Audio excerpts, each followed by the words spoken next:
Hello friends, this video on laws of motion part 9 is brought to you by examfear.com.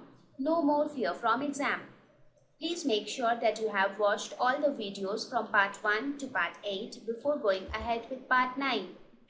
Now that we have discussed Newton's first law, Newton's second law and Newton's third law of motion, let us now study conservation of momentum. Conservation of momentum states that in an isolated system, the total momentum is conserved. What do I mean when I say isolated system?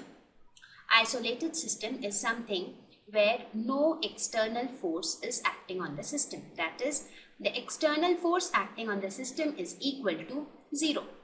So in an isolated system, the total momentum of the system is conserved. Conserved in the sense that the total momentum, the value of total momentum remains constant. We will take up an example so that the idea becomes even more clearer. Let us take the example of a spinning top. If you look at a top, you see that it constantly keeps revolving around its tip, correct? So what do we see? That however, at every point of time, the momentum keeps changing in direction, but for every point, let us suppose we have a momentum at this point, this point, this point. At all the points you have a momentum.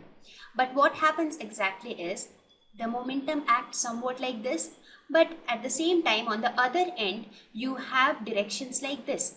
So for every momentum you have an equal in magnitude but opposite in direction, another momentum. So they both cancel out. As a result, the net momentum when you calculate is found to be 0. So what do we see in this? Initially when the system was at rest, then the momentum was equal to 0.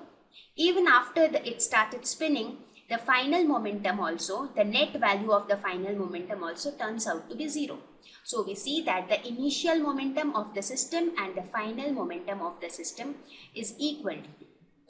And that is what we see in the law of conservation of momentum. It says that before the total momentum of a system before any event and the total momentum of the system after the event remains the same. So that's what we observed in case of the spinning top. We'll take few more examples to get things clear. Let us take the example of a bullet fired from a rifle. If you see the first picture, you see the rifle is at rest. So this is our initial. This system will tell us the initial momentum of the system. Now the initial momentum of the system is equal to 0. Now in the later stage, what do we see? When the rifle is fired, that is when the trigger is moved somewhat in this direction, as you can see here, the bullet is fired in this direction, correct? So now what would be the final momentum of this system after the bullet is fired? What happened here was the trigger was pulled in this direction, that is in the negative x direction, and a bullet was fired in the positive x direction. So the bullet gained some momentum because the bullet had its own mass and it moved with some velocity, as you saw here. So the bullet had gained some momentum, but this momentum got cancelled by the rifle's momentum in the backward direction. So the bullet's momentum was in this direction and the rifle's momentum was in this direction. So the both being equal and opposite got cancelled. Therefore the total momentum even in this case turned out to be 0. Therefore we find that the momentum remains conserved. That is, before the firing and after the firing, the total momentum of the system is 0. Now let us take up the next example for conservation of momentum. Here we take the example of a rocket propulsion. Let us suppose this is the rocket.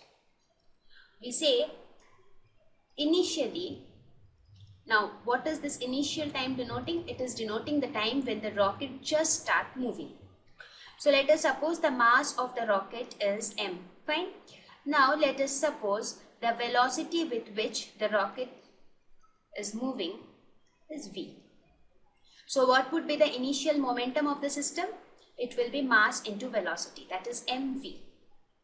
Now what happens is as the rocket starts moving, the gases gets ejecting in the opposite direction. That is, the rocket moves in this direction and the gases are ejected in the opposite direction.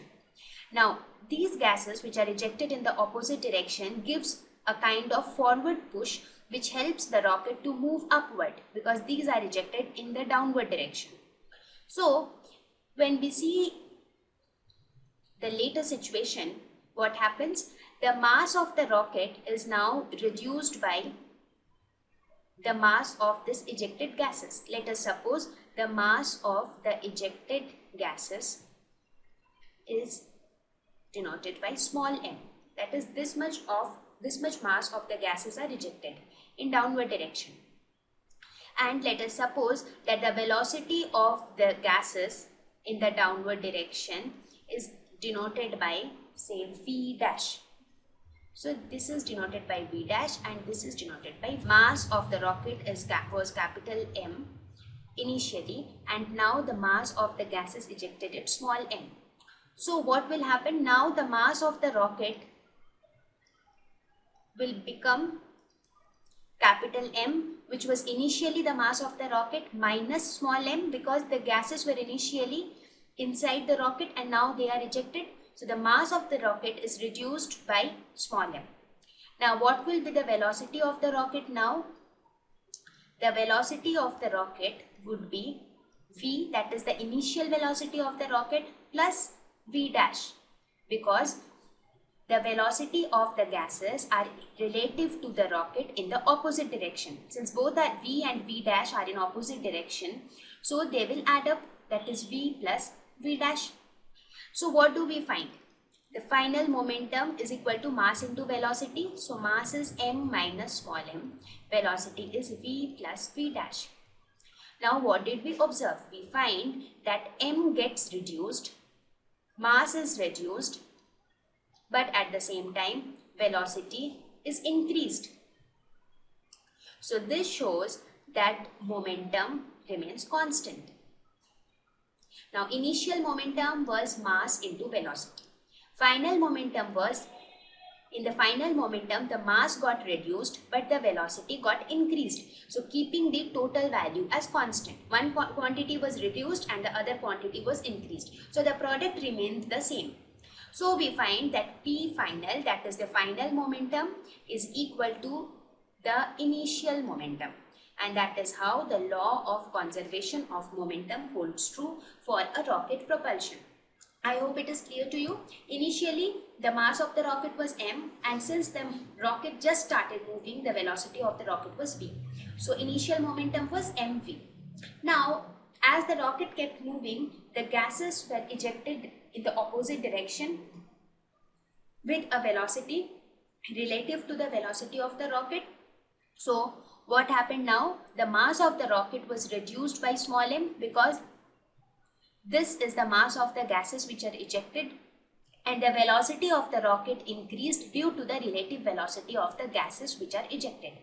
As a result, we find that in momentum the mass got reduced but at the same time the velocity got increased. So keeping the product of mass and velocity constant. So the initial momentum and the final momentum remained the same. Thus it proves the conservation of the moment. We will now look at a very important application of conservation of moment, and that is collision between two bodies. It is a very important application of conservation of momentum. Let us suppose we have two bodies, 1 and 2, and these two bodies collide. So what is the event here? Collision is the event. So what we will do? We will try to prove that the initial momentum before collision is the same as the final momentum after collision. So we will calculate the total momentum of the system before collision. Then we will calculate the total momentum of the system after collision. Let us consider that initially. Initial means before collision. Let us suppose before collision the momentum of body 1 was P1 and the momentum of body 2 was P2. And let us suppose that after collision, that is the final values after collision, the momentum of 1 is P1 dash and momentum of 2 is P2 dash. Now, by Newton's second law, we know that force is equal to rate of change of momentum, that is F is equal to dt by dt, or we can also write it as delta P by delta T. Now for the first body, that is for body 1, we can write that the force exerted on body 1 by body 2, because see, when we are considering two bodies, even before collision also, there will be some force exerted by 2 on 1, and as a result there will be some force exerted by 1 on 2. Right now we are considering only body 1. So the force exerted on 1 by 2, this will be equal to the rate of change of momentum per unit time. So this will be the change in momentum on body 1. So change in momentum will be final value of momentum minus initial value of momentum divided by delta T. Similarly, for body 2, the force acting on body 2 by body 1 will be equal to the change in momentum in body 2 per unit time, right? Also, by Newton's third law, we know that F12 is equal to minus F21. That means the force exerted on 1 by 2 is equal to negative of force exerted on 2 by 1, because the forces are equal and opposite in nature. So we can put the value of F12 and F21 in this equation. So we will get P1 dash minus P1 divided by delta T is equal to P2 dash minus P2 divided by delta T. So delta T will cancel out. So we get P1 dash minus P1 is equal to P2 dash minus P2. So from here we can write P1 dash minus P2 dash is equal to P1 minus P2. I'm sorry, I missed out the minus sign over here. There was a minus sign here, as we said minus F of 21. So this would be minus and this would be plus. So we get P1 dash plus P2 dash is equal to P1 plus P2. So what does this show? P1 plus P2 is the total initial momentum of the system. P1 plus P2 is the total initial momentum, and P1 dash plus P2 dash is the total final momentum of the system. So we have proved that the total initial momentum is equal to the total final momentum. That is, the momentum is conserved in case of a collision. So what did we see here? We considered two systems. Now the two systems together will constitute the system. When I use the word system here, I mean to say the system including both the particles 1 and 2. Now let us suppose before they collide, the initial momentum was P1 and P2 for both of them. After they collide, the momentum was P1 dash and P2 dash. Now by Newton's second law, we knew F is equal to dp by dt, that is change in momentum with time. So for body 1, the force exerted on 1 by 2 is equal to the change in momentum of 1 divided by delta t. Similarly for body 2, now we know that Newton's third law says F12 is equal to minus F21. So what we did is we just replaced the value of F12 and F21 with these values. And we got P1 dash plus P2 dash is equal to P1 plus P2. That is, the total final momentum is equal to the total initial momentum of the system. Thank you. Visit examfear.com to watch free educational videos, try free online tests, get the best quality study materials, study from the best tutors and mentors, and much more. Thanks once again.